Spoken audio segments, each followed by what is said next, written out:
Oi, pessoal, eu sou o Gustavo. Oi, eu sou a Devly.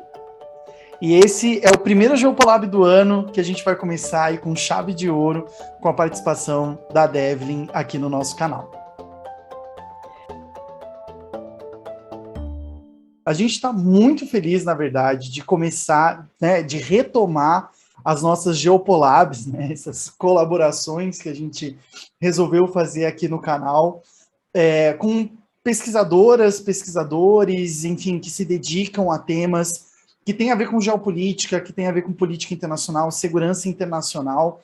E esse ano, acho que a gente não poderia começar melhor as nossas Geopolabs aqui do canal do que com a minha grande amiga Devlin Biesos, né? Devlin, eu já queria começar te agradecendo pela tua disponibilidade, pelo teu tempo aqui, para a gente conversar um pouquinho sobre a tua pesquisa, o que você vem desenvolvendo, sobre esse tema tão importante, que é o tema da construção da paz, né? Num tempo em que a gente está falando só de guerra, falar das formas como a paz é construída e os problemas com isso também é algo bem importante. Então, eu queria te agradecer e queria que você se apresentasse para as pessoas que estão nos assistindo aqui no canal, né? Falasse um pouquinho aí da tua formação. E a pergunta que eu sempre faço aqui na Geopolab é, Devlin, como raios você acabou indo estudar construção da paz? Fala pra gente. Tá bom. Primeiro, obrigada, Gustavo, pelo convite. Eu fiquei muito feliz de ter sido chamada nessa colaboração que já teve tanta gente legal, e tanta gente boa, assim. Então, fazer parte dessas colaborações de vídeo está sendo muito legal para mim. Obrigada mesmo. Primeiro, só falando da minha formação, para depois puxar a questão da construção da paz. Eu sou graduada em Relações Internacionais, inclusive fui aluna de Gustavo. Exato. E depois da graduação eu fui para o mestrado, e eu fiz um mestrado em Ciência Política. Eu defendi a minha dissertação em 2020, e lá que eu comecei a pesquisar sobre a construção da paz, e aí mais precisamente sobre o caso do Afeganistão. E como que eu fui parar pesquisando a construção da paz foi, na verdade, que convergiu dois assuntos que eu sempre, desde a graduação, eu sempre gostei de pesquisar muito sobre o Oriente Médio. Então, tudo que tinha a ver assim, sobre o Oriente Médio, até mesmo mais para a parte do conflito mesmo, era algo que me interessava muito. E quando eu fui para o mestrado, convergeu muito essa questão do Oriente Médio com o principal assunto de pesquisa do meu orientador, no que foi o meu orientador no mestrado, que foi o professor Ramon Blanco. E eu não conhecia nada dos assuntos de construção da paz, dos estudos para a paz, e eu não precisava também entrar nesse assunto. Ele me deixou bem livre para eu fazer a pesquisa que eu quisesse. Mas aí eu pensei, eu vou aproveitar todo esse conhecimento que ele tem e me adentrar também nesse tema, que foi que me chamou muita atenção, porque é bem isso que você falou no início. A gente estuda muito o conflito, a gente acha que depois que acaba o conflito, tá tudo bem, tá tudo certo. Só que a paz tem muita problematização também. Como que essa paz é construída, o que é essa paz no ambiente pós-conflito, é um assunto muito interessante que eu nunca tinha parado para olhar para isso com tanta profundidade como eu fiz durante o mestrado, né? E o Afeganistão veio por causa da minha vontade de estudar mais o Oriente Médio. O Afeganistão não necessariamente está ali no Oriente Médio, mas faz parte de todo esse núcleo que está bem influente ali na região. Não, é muito legal, e acho que, enfim, trata-se de uma questão, e estudando mais, né, segurança internacional, enfim, agora por causa do doutorado, não sei o que você acha disso, até estou fugindo um pouquinho aqui do nosso roteiro, mas gostaria de te ouvir nesse sentido. A gente tem em relações internacionais grandes silenciamentos, né? A gente tem coisas como, por exemplo, o próprio conceito de segurança, né? Ninguém consegue definir direito o que é segurança, né? Como que ela está constituída. Alguns falam que é um sentimento, né? Aquele texto clássico lá do Wolfers, de 52, fala que é um símbolo ambíguo, a gente fala em conceito contestado e tal. E eu acho que isso também se aplica muito para a paz, né? Eu queria te ouvir um pouquinho nesse sentido. Porque, assim, a única paz, entre aspas, né, no cânone que a gente fala que deu errado e tudo mais, foi ali o final da Primeira Guerra Mundial, talvez, porque daí isso vai levar a processos, né, que influem na formação da Segunda Guerra Mundial. Então a gente fala de Liga das Nações, a gente fala de Tratado de Versalhes, como isso não deu certo, mas parece que de repente em 45 a gente tem uma paz construída, né? E a gente não discute mais desde 45 essa construção da paz, né? Ou enfim, ou o que é a paz e tal, dentro do cânone, digamos assim, né? Eu sei que tanto o professor Ramon, né, um querido colega também, pesquisador, nossa, genial, quanto você se dedicaram um pouco também a debater esse silenciamento, né? Como que você vê esse silenciamento da paz, justamente numa área que fala tanto sobre conflitos que tem que ter um fim, né? Tem que ter uma situação de determinação daquilo que vai acontecer depois, né? Eu acho bem interessante essa contextualização que você traz, porque justamente até o próprio conceito de paz dentro das relações internacionais é muito diferente. Então, dependendo de autores que você for estudar, você vai encontrar definições diferentes. Então, o que é paz? É só quando os estados entre si não estão entre guerra, mas e as outras formas de guerra, outras formas de violência? Isso é uma paz? O Brasil está em paz hoje? A gente não tem uma guerra externa, a gente não tem guerra civil, mas a gente tem uma violência em cidades, em estados que são gigantescas, e a gente pode começar a problematizar isso. Isso é paz. E eu acho interessante que os estudos para paz, dessa perspectiva mais crítica, que é o que eu gosto bastante de estudar, já começa a problematizar isso aí. O que é paz, o que é violência. Tem um autor que eu gostei bastante quando eu estava começando a estudar esse assunto, que é o Johann Galton. E aí ele vai falando da paz positiva e da paz negativa. E a paz positiva seria esse entendimento mais amplo sobre a paz, sobre uma questão da justiça social. Então, você só tem uma paz positiva quando o Estado alcança essa questão da justiça social para a sua sociedade. E já a paz negativa seria isso que a gente tem mais que vem logo na primeira ideia. É quando não está em guerra, não tem violência armada de forma mais direta, mas não é algo que garante uma justiça social, né? Não é algo que ela pode estar ali na questão material, mas quando a gente olha com mais profundidade, ela não necessariamente alcança a sociedade civil como um todo. E eu acho bem interessante esse autor para estudar um pouco, começar a estudar um pouco mais a questão da paz. Eu acho que é fenomenal, né? A gente falava em sala, inclusive, né, sobre isso. Não vou contar aqui quanto tempo atrás, né, para não me denunciar, na verdade. Por favor, nem eu. Mas a gente debatia muito isso, né, da paz positiva, da paz negativa, né, da imagem. Acho que o conflito que a gente está vivendo, ou um dos conflitos que a gente está vivendo hoje, que é essa situação na Ucrânia, está trabalhando muitas questões das imagéticas que a gente tem na cabeça, né? Tipo, que a paz, assim, se a gente for para o discurso público, não no debate, né, mas que a paz é igual à harmonia, né, ou seja, que todo mundo esteja com a mãozinha junto, né, eu brincava com vocês, né, num campinho verde de grama do Teletubby, todo mundo se dando bem e tal, não sei o quê, quando na verdade às vezes...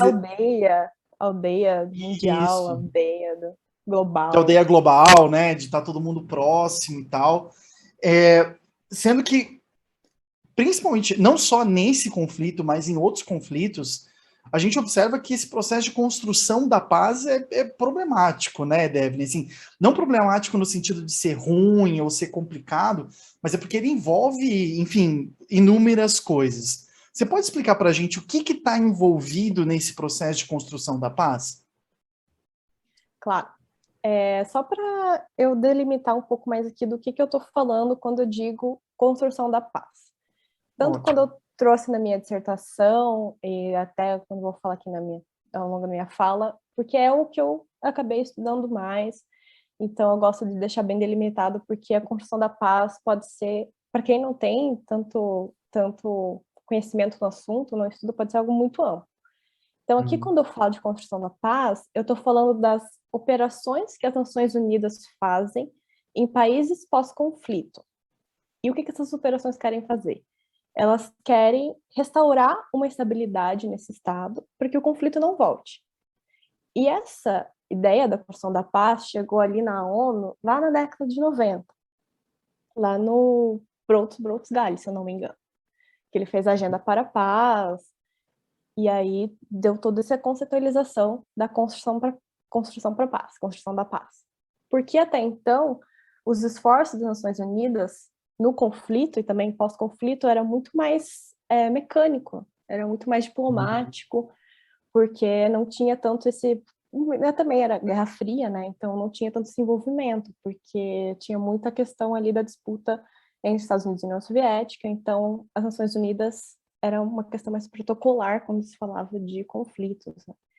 E aí, a partir da década de 90, ela amplia esse conceito da paz, as Nações Unidas amplia esse conceito da paz e tenta achar ferramentas que fizessem com que esses estados pós-conflito evitassem voltar em conflito depois que uma guerra acabasse. E aí a gente começa a falar, tá, como que você faz isso? Porque é algo muito complexo, é algo muito difícil. Sim. E para a ONU, isso acontece quando a gente começa a problematizar também a questão da paz democrática e a paz liberal. Porque para a ONU, para as Nações Unidas, essa paz que ela vai trazer na construção da paz é uma paz voltada para a construção de um Estado liberal e da democracia liberal. E aí a gente já vai ter várias críticas que a gente pode trazer, tanto nesse conceito quanto no processo em si. Porque Fica para a gente, Dev, desculpa te interromper, mas só para a gente deixar claro para quem está nos assistindo, o que a gente está falando quando a gente fala em democracias liberais, né? Que são esse formato, digamos assim, de Estado que estaria incluído nesse projeto, né? Sim. Então, o formato... Eu não estudo muito Estado, formação do Estado em si, né? Então, se você quiser também contribuir, não, manda bala. Mas de uma forma bem simples, né? O modelo da democracia liberal, esse modelo em que o Estado tem menos participação na economia, em sua economia, vai ter menos investimentos, por exemplo, em setores como de saúde, de infraestrutura, de fomentação da economia no geral, e vai ter também um comércio internacional muito aberto. Isso, para alguns países, pode ser vantajoso. Para países que têm a sua economia sendo construída, o seu aparato industrial doméstico sendo construído, já pode ser um pouco danoso, porque você vai minar a sua economia nacional com as importações. Então, tem já essa problemática quando a gente começa a falar de economia liberal e de democracia liberal. E na democracia liberal, o que a gente entende, basicamente, são as eleições. Então, democracia é igual a eleições representativas a cada X anos.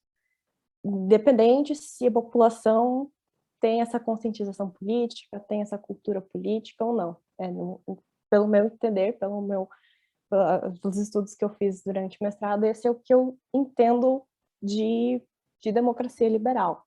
Não sei se você quer fazer alguma contribuição. E o que vai nesses projetos, então, de inserção nessas regiões pós-conflito, né, nesses países pós-conflito, então seria a construção desse modelo de país, um país ligado às cadeias globais de valor, acho que a gente poderia dizer assim, sim, com esses ritos democráticos, né, não necessariamente com o conteúdo, né? Sim. E as instituições, certo.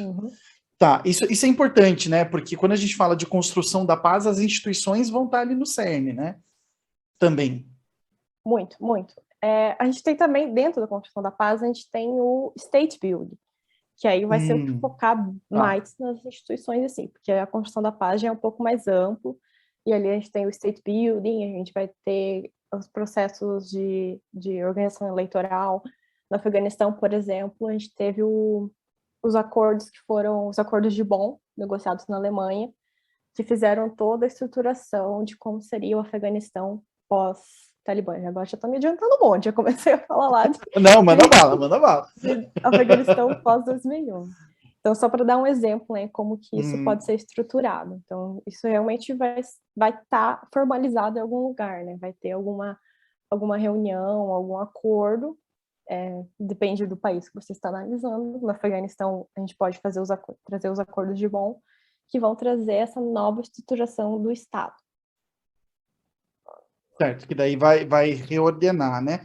Mas você disse reordenar as instituições, né, as relações com a sociedade. Mas você disse que... Ou construir do zero.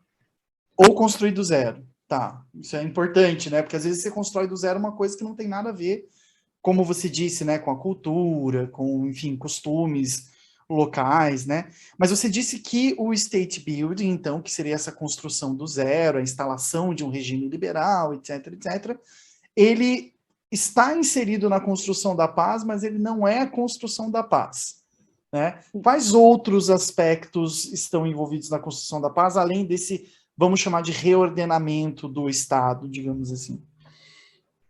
A gente vai ter as questões eleitorais também, que não necessariamente estão dentro do aparato do Estado, mas você vai ter bastante equipes que vão organizar essas eleições, vai ter bastante gente que vai tentar mostrar como essas eleições estão sendo confiáveis, não estão sendo fraudadas, nem nada do tipo.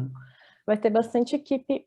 A construção da paz, quando você estuda isso, você vai ver que tem muitas instituições parceiras trabalhando junto com as Nações Unidas. Então, a gente vai ter bastante, por exemplo, financiamento do Banco Mundial, do FMI, financiando projetos econômicos. Então, por isso que é muito difícil quando eu falo definir o que está junto ali na construção da paz. Você vai ter esferas econômicas para analisar, você vai ter esferas políticas, democráticas do Estado. Então, engloba realmente tudo que você pode pensar quando a gente pensa num Estado, numa sociedade.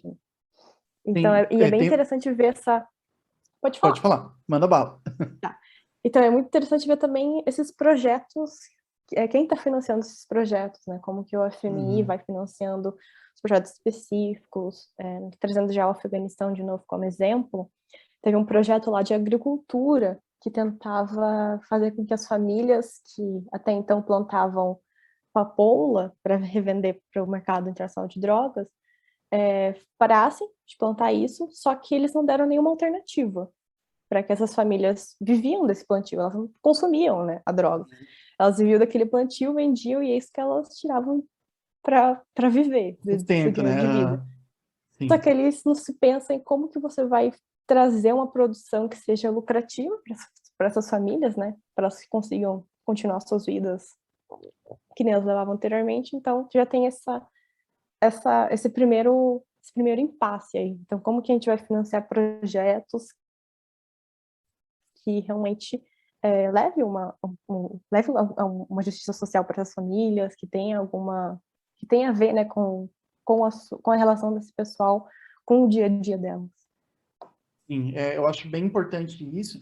É um modelo muito próximo daquele que foi tentado na Colômbia, né, com os cocaleiros, ou seja, tentar eliminar a produção, né, da planta, enfim, mas sem dar alternativas, né? E aí, claro que fica muito mais... Às vezes, quando você torna alguma coisa ilegal, ela fica muito mais lucrativa, ao contrário, né, do que seria normal. Mas então tá, então já que a gente entrou no Afeganistão, vamos falar sobre isso, né? A Devlin estudou né, ela disse, né? Estudou Oriente Médio expandido, né? Que o professor Andrew estudava lá, né? Ou seja, norte da África até a Ásia Central, né? Passando por Irã, enfim. E você estudou Afeganistão no teu mestrado. Então vamos lá. Só para recuperar, né? Para a gente lembrar certinho dos fatos. A gente tem o atentado do 11 de setembro de 2001.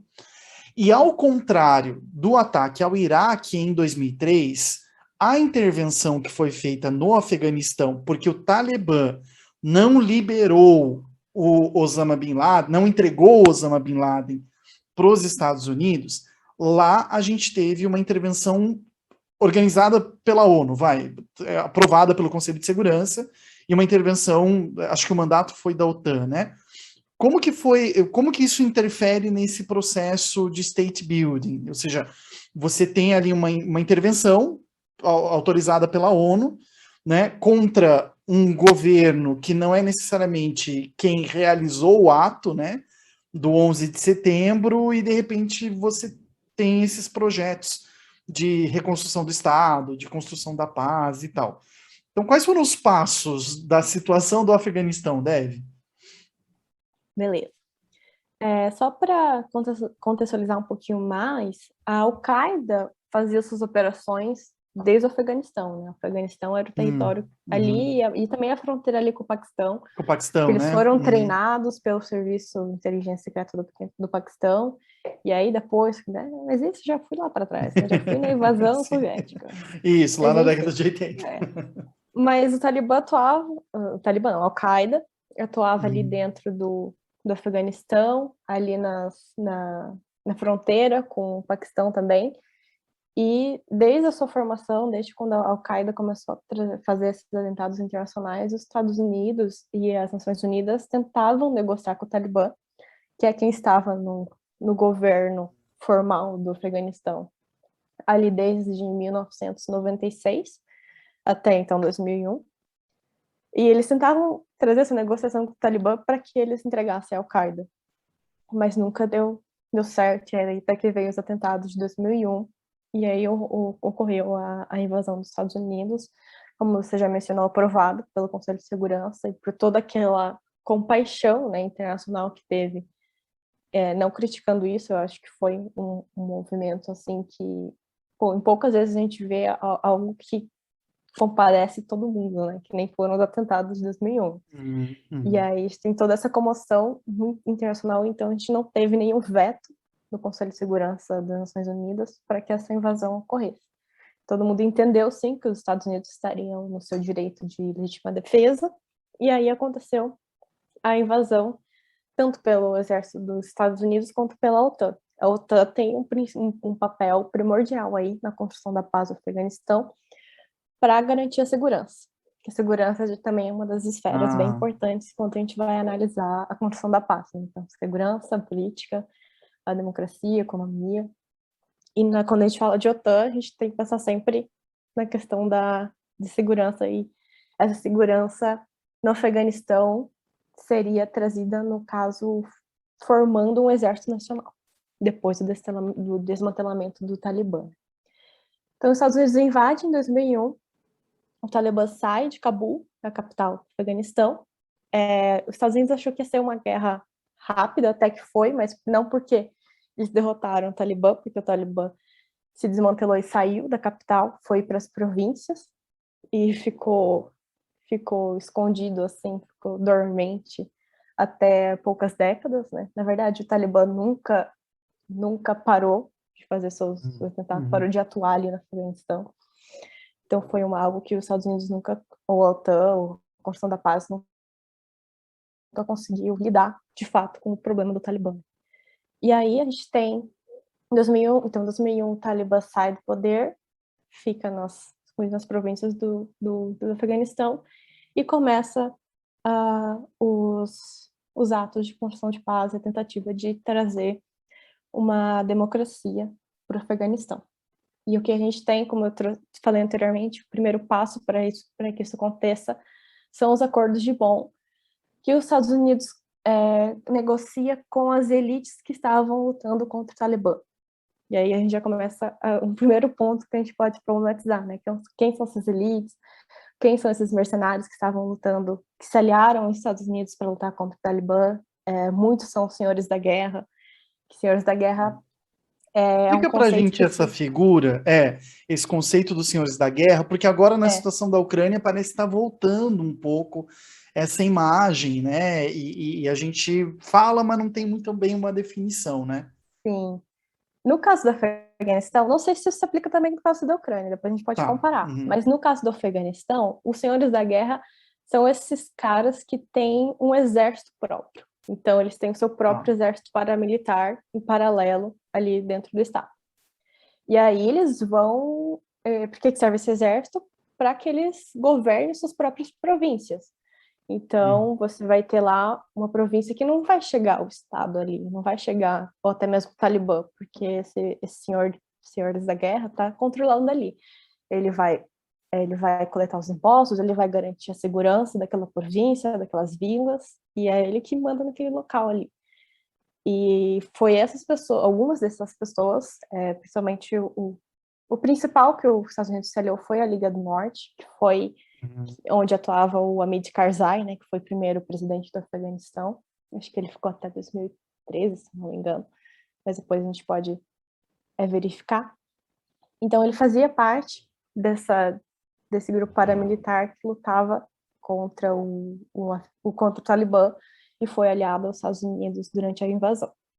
E aí ele foi escolhido de dedo apontado pelos Estados Unidos, que ele seria o novo presidente. Tá. E teve toda uma reformulação do parlamento, né, da Constituição, enfim, para reformar o Estado, digamos assim, né, instalar esse modelo parlamentar, acho que era presidencialista, né, mas um modelo parlamentar que, às vezes, o Estado não chegava nas pessoas que elegiam, né, enfim, acho que esse é um ponto bem, bem importante. Esse processo teve apoio... porque, assim, uma das coisas que tem aparecido muito hoje, e aí um dos motivos eu estar aqui conversando com a Dev, é porque, né, enfim, ela estudou muito o caso do Afeganistão. De novo, eu estou fazendo alguns paralelos, mas não as situações serem iguais, pessoal, mas porque existem perguntas que estão sendo feitas hoje e que poderiam ter sido feitas no caso do Afeganistão também. Por exemplo, quando um país recebe esse mandato da ONU, né? Você falou, os Estados Unidos, as tropas dos Estados Unidos e da OTAN, né? Mas a gente tem, então, duas figuras, né? As tropas dos Estados Unidos, que tem uma função, e a tropa da OTAN, que tem uma outra função. Isso é dado no mandado do Conselho de Segurança, certo? E aí o processo de reconstrução do país, ele está no mandado da carta, tem que sair uma nova resolução, quem coordena essa atuação? Ou é uma forma meio livre, negociada? Como que isso é feito, Dev? Isso normalmente está no aquele documento do Conselho de Segurança das Nações Unidas. Tá. Então, no caso do Afeganistão, isso estava ali nas resoluções do Conselho de Segurança e depois também nos acordos de Bonn, que foi o que trouxe essa primeira estruturação do Estado do Afeganistão. Mas algo que é bem interessante quando a gente vai ler essas soluções do Conselho de Segurança tocante a esse assunto do Afeganistão, é que desde o começo a ONU tinha uma postura de que esse processo de construção da paz seria feito pelo povo do Afeganistão. E eu acho isso muito interessante, porque é um contexto que a ONU vem daquela operação de fato lá no Timor-Leste, que a ONU praticamente colocou um estado dela mesma, né? Porque teve a participação do diplomata Sérgio Vieira de Mello, e foi basicamente assim uma operação que a ONU teve muita participação. Então a ONU colocou o Sérgio Vieira de Mello lá para ser basicamente o presidente de Timor-Leste até que conseguisse as negociações da paz. E é interessante que, como ele deu um pouco errado, a gente tem já no Afeganistão eles pegando essa outra abordagem. Que é, você sabe dizer pra gente por que não deu certo no Timor-Leste? Eu não estudei do Timor-Leste. Ou a impressão da ONU, tipo, para justificar a mudança para o Afeganistão. Mas o que eu li, assim, da biografia que tem aquela biografia da Samantha Power, do Sérgio Vieira de Mello. Do Sérgio Vieira de Mello. Ele parece que teve esforços bem, assim, acho que condizentes para tentar fazer aquilo lá funcionar. Mas isso não tinha muito significado com a população local, né? Eu acredito que isso foi um ponto bem, bem importante quando a gente pensa, tipo, entra ali as Nações Unidas, algo que ninguém sabe direito o que está acontecendo, para instaurar um governo internacional, até que eles conseguissem negociar para que um novo presidente chegasse. Eu acho que isso confundiu, talvez, a população, ou não teve essa consulta, né, com a sociedade civil, e essa questão da representatividade. E daí, no Afeganistão, a intenção foi mudar essa equação, fazer uma coisa com mais legitimidade popular, digamos assim, seja por meio de eleição ou de convencimento. No papel. No papel, teoricamente, no papel. né? No papel. Tá. Isso. E como que eles fizeram isso? Como que eles tentaram obter essa legitimidade? Pelo rito eleitoral só ou por outros projetos também? Eu vou citar bastante os acordos de Bonn, porque quando Uhum. vocês pegam para ler ele, é bem interessante, porque A gente isso vai colocar aqui o acesso, falando para o pessoal que está assistindo a gente, também a gente vai colocar a referência do livro da Samantha Power e do Galtung, tudo que a gente citar a gente vai colocar aqui na é, descrição. E também o acesso aos acordos também para quem quiser ler depois. Desculpa, Débora, só porque eu estava esquecendo dessa parte, vai lá. Os acordos de imagina. Bonn. Então, neles, eles já vão dando esse delineamento de quem seria esse local no Afeganistão. E as Nações Unidas entendem, e também a OTAN, os Estados Unidos, entenderam que esse local seria essas elites políticas, essas elites paramilitares que estavam aliadas com eles. Então, não é aquele local sociedade civil, não é aquele local que alcança as populações de forma geral, né? É essa elite que vai começar a conduzir esse processo de construção do Estado ali. Então, a gente tem, como eu mencionei antes, o presidente, o Hamid Karzai, que ele foi um candidato, e ele foi um candidato escolhido a dedo pelos Estados Unidos, por causa todo desse papel que ele teve ali, se aliando com os Estados Unidos durante a invasão. E a burocracia dos Estados Unidos entendia que ele seria alguém fácil para negociar durante esse processo, então já foi escolhido ali. Isso não está registrado ali nos acordos, claro, Claro, mas é algo claro. com a leitura de alguns autores aí que vão trazendo esse processo todo a ponto. Eu acho bem interessante a gente pensar como que esse local, né, foi escolhido a dedo. E outro aspecto bem interessante que o Acordo de Bonn traz é a formação de uma loia jirga. A loia jirga é esse conceito que eles tentam pegar ali dos hábitos, dos cotidianos da população afegã, que seria um conselho de anciãos, um conselho de sábios, de pessoas que estão ali para conseguir decidir alguma coisa. Mas eles apenas pegam essa nomenclatura para fingir que estão fazendo alguma coisa tem, que tem respaldo nos Distância, hábitos digamos assim, né? local. Tá. Tem esses respaldos. E aí, a princípio, tem essa formação dessa cúpula com atores que seriam selecionados ali durante esse processo de construção da paz, e depois eles seriam eleitos. Então, a gente já tem essa formação, tem essa nomenclatura que dá a entender que seria algo que dá ecos aos costumes locais, mas não é tanto assim, porque a gente tem também umas eleições que também podem ser... O sistema eleitoral em si da Afeganistão também é bem problemático, eu problematizo isso durante a minha dissertação, e também foi escolhido a dedo, porque é um sistema eleitoral que não favorece a formação de partidos. Então, favorece Olha só. muito o ganho individual. Então, Tá. você vai ter que ter... Então, o cara que vai ser eleito vai ser a pessoa que vai ser muito popular ali na sua província, que vai facilitar bastante o patrimonialismo, né? Porque você vai conseguir, quanto mais você é popular ali na sua província, mais recursos você consegue para ser eleito, né? Sim, sim. Então, é bem interessante também como essa questão do sistema eleitoral também foi escolhido a dedo porque argumentava-se que por causa da diversidade étnica do Afeganistão, isso não seria viável fazer um sistema eleitoral que visasse a formação de partidos fortes. E aí, só uma curiosidade, antes da gente ir para... essas conversas são muito curtas, né? Mas, enfim, para a gente já ir para a nossa última pergunta, só uma curiosidade. Isso é instrumentalizado depois contra os afegãos, assim, tipo, eles não conseguem eleger democraticamente nenhum líder. E isso começa a surgir depois em algumas críticas ao país, porque nesse escopo a gente tem toda a narrativa sobre estados falidos, né? Que tem muito de orientalismo, que tem muito de culpar as pessoas de lá pela incapacidade de formarem um Estado ocidental, etc, etc, enfim. Isso chega a ser instrumentalizado nesses últimos 20 anos, ou você não vê isso acontecendo? É sim, mas eu não Tá. sei em que nível. Eu acho que no nível Uhum. conversa entre pessoas que não entendem muito bem do que estão falando, com certeza.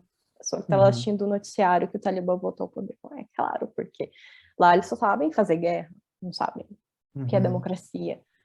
E no Afeganistão, por causa dessa aliança com essas elites locais durante a invasão dos Estados Unidos, eles não conseguiram garantir que o Estado chegasse, mesmo após o desmantelamento do Talibã, chegassem em todas as províncias. Então você tinha ali Cabul muito bem segurada, muito bem gerida ali, mas as províncias ainda, algumas províncias ainda ficaram sob o controle dos senhores da guerra.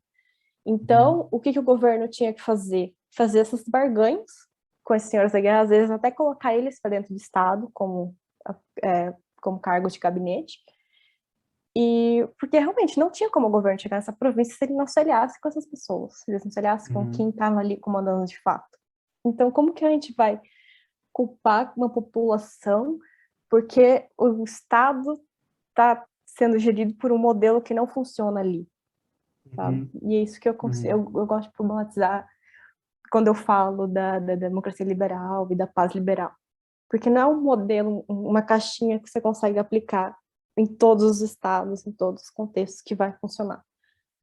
Uhum. No Afeganistão, isso é bem claro que o Estado não chega durante 22 anos desse processo de construção da paz ficou ali 2001 até 2021, né? Então, 20 anos, não conseguiu alcançar isso. Então, se 20 Uhum. anos não vão fazer com que o Estado do Afeganistão realmente alcance, né, todas as suas províncias, todas. E quando eu falo alcançar, é não só na questão de segurança, mas também na questão econômica, né? Tudo que isso que implica, né, quando a gente fala de Estado. Participação civil, essa discussão. E, de fato, assim, eu tenho comentado muito como que as nossas coordenadas temporais também nos afetam, né? Por exemplo, parece que desde 45 a gente não precisa mais debater a paz, né? Tem gente que fala aí que não teve guerra na Europa desde 45, né? Em rede nacional, isso é falado. Mas também o fato de que são 20 anos, né? 20 anos é muito tempo. E a gente que, enfim, assistiu na TV o 11 de setembro, a gente esquece que 20 anos é muito tempo para consolidar, né, institucionalmente e tudo mais. Mas para a gente já encaminhando aí para a nossa última pergunta, né, como que você vê o impacto desse processo, ou enfim, né, ano passado, com a retomada do Afeganistão por parte do Talibã, né, enfim, muita gente ficou assustadíssima. Acho que as questões que você aponta, né, ajudam a gente a entender também a rapidez com que o processo aconteceu, né, de retomada do poder por parte do Talibã, enfim, né, não foi uma coisa super... não demorou muito, né, foi um processo super rápido, ali em coisa de um mês, e como que você vê isso impactando hoje na configuração do sistema internacional? Né? Essa volta do Talibã, digamos assim, traz traumas, né? Enfim, como que você enxerga isso hoje, né? Do ano passado para agora e daqui em diante. A gente aqui no canal não gosta de fazer futurologia, mas a gente gosta de trabalhar com tendências, né?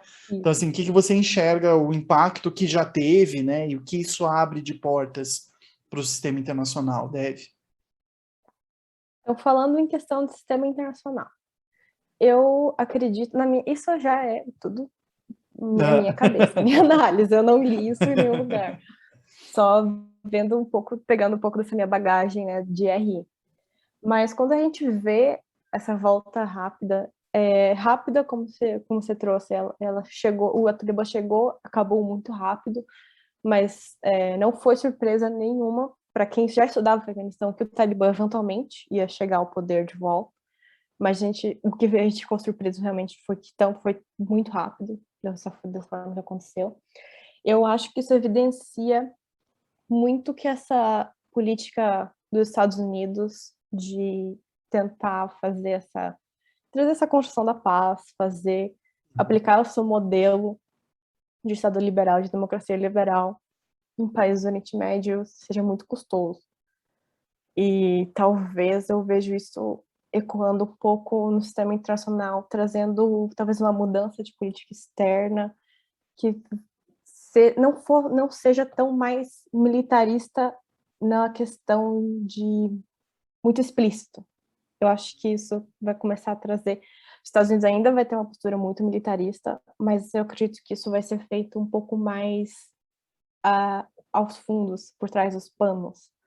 Uhum. A não ser se a gente tem alguma coisa ali no sul da China, no mar da China, que daí a Uma gente coisa pode mais. esperar muitas coisas. Mas eu vejo muito isso nos Estados Unidos tratando de Oriente Médio, tanto com a guerra da Síria, que a gente tem esse apoio mais indireto, a gente não tem tanto boots on the ground, né, que eles falam, que é Uhum. colocar os soldados lá. No governo Obama, a gente teve muitos ataques de drones, né, no Oriente Médio, e acho que toda essa postura mais boots on the ground, esse militarismo mais explícito que a gente vê ali, o exército, os Marines dos Estados Unidos invadindo um país, eu não sei se isso vai se repetir tão cedo. Posso estar totalmente errada, né? Óbvio. Claro. Mas eu acho que essa derrota dos Estados Unidos na Uhum. Afeganistão de 20 anos, eu acho que vai trazer. E que os Estados Unidos também nunca aprende com seus erros, né? Sim. Tem Tem isso isso também. também, tem isso também. Mas eu vejo essa questão militarista atuando um pouco mais por trás dos panos, de forma indireta, por proxy wars, talvez. Uhum. Mas isso também pode. É só o meu entender a partir da questão do sistema internacional. Não sei se você concorda ou Não, discorda a também. gente vê isso acontecendo agora já, né? Ou seja, essa posição com relação à Ucrânia também, de ser mais provedor do que intervencionista, né? Ou seja, tem esse processo. E uma coisa, enfim, que um dia a gente vai fazer um vídeo aqui no canal sobre isso, que é a formação dessa nova realidade ali da Ásia Ocidental, né? Ou seja, a democracia perde um pouco de valor e você tem uma rearticulação ali entre as monarquias absolutistas do Golfo, Israel, né? Então, enfim, essa demanda por direitos humanos, ela fica também manchada depois do fracasso do Afeganistão, né? E reforça um pouco esses sistemas autocráticos ali na região. Mas acho que Sim. isso daí a gente deveria fazer uma outra Geopolab para debater com um Nossa, pouco mais mas de calma. Deve, só quem essa tiver, questão. quem Eu tiver ia falar que interesse, pode falar, vai, tua falar vez. só essa questão, gente, analisar política externa dos Estados Unidos e sistema internacional. Só isso já. Já abre um Nossa. leque tremendo, né? E atual, né? Não tô E falando super histórico, é atual. É, agora, só de agora, agora. né? É. Nossa. Deve, para quem quiser te encontrar, te procurar, enfim, a tua dissertação ela está disponível no acervo da UFPR já, né? Acho. Sim, É, mas sim. para quem quiser te encontrar, como faz? Podem chamar no Instagram, no Twitter, que eu tô sempre nas redes sociais. O Gustavo deixa o arroba aqui também na descrição para Isso. quem tiver interesse, entrar em contato, tirar alguma dúvida, quiser mais indicações de artigos, pode ficar à vontade. E a minha dissertação acho que também dá para deixar linkado. Tem um artigo que eu trouxe que também foi do terceiro, eu publiquei em 2020, no final de 2020, que é o terceiro capítulo da dissertação, que é aquele capítulo mais analítico. Então, quem quiser entender um pouco mais na questão empírica do que tudo a gente está falando aqui hoje, esse artigo acho que ajuda bastante também. Mas acho que é isso. Maravilha. Dave, muito obrigado. Queria então te agradecer de novo, passar para as suas últimas palavras aqui.